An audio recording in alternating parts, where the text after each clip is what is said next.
I don't understand why a man would take his small children with him to join the Islamic State of Iraq and the Levant ISIL, I said to a Turkish official familiar with the issue.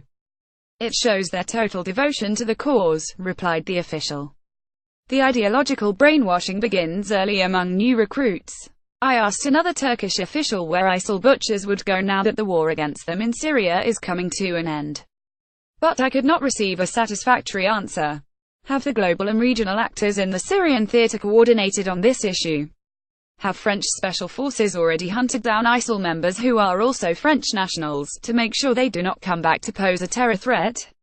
This is what happened in Iraq, according to a Wall Street Journal report published 2 months ago. Having the People's Protection Units YPG, the Syrian wing of the outlawed Kurdistan Workers' Party PKK, fight ISIL unsettles Turkey, because of the weapons provided to them by the U.S. administration. This is why the Turkish government does not shed any tears for YPG losses in the fight against ISIL.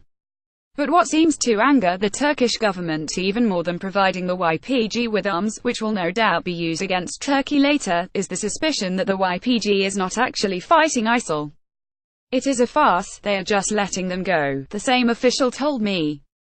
A BBC report showing ISIL militants leaving Raqqa on trucks revealed the truth of his claim.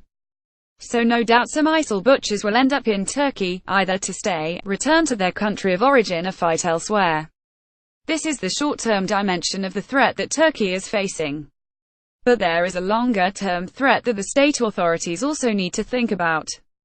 What will happen to the families of ISIL militants, especially the children? In my opinion, women are equally as dangerous as men, another official familiar with the issue told me. So women should certainly be subjected to meticulous scrutiny. But what should be done with the children who have lost or been separated from their parents? Is there any sense in handing them over to their relatives, if they have any left? We need to find out why the parents were drawn to ISIL in the first place. Usually the recruitment was done by family members and relatives, the official said.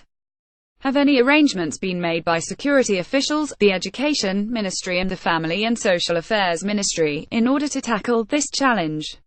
This is a crucial issue that should remain in the agenda of all stakeholders, including the opposition, if we want to avoid rearing new terrorists in the future. There have been 4 big waves of Islamist militancy over the past 50 years, wrote journalist Jason Bork in an article published in The Guardian in October. All 4 have followed a similar trajectory: a slow, unnoticed period of growth, a spectacular event bringing the new threat to public attention, a phase of brutal struggle, then retreat. One reason we often miss the first phase of a threat is that we only focus on the final phase, when the threat is already declining, according to Burke, author of The New Threat: The Past, Present and Future of Islamic Militancy. We should bear this in mind as we contemplate the smoking ruins of Raqqa, he wrote, adding that celebrations should not prevent us from keeping a wary eye out for the next fight. ISIL, opinion, Barson Yinank.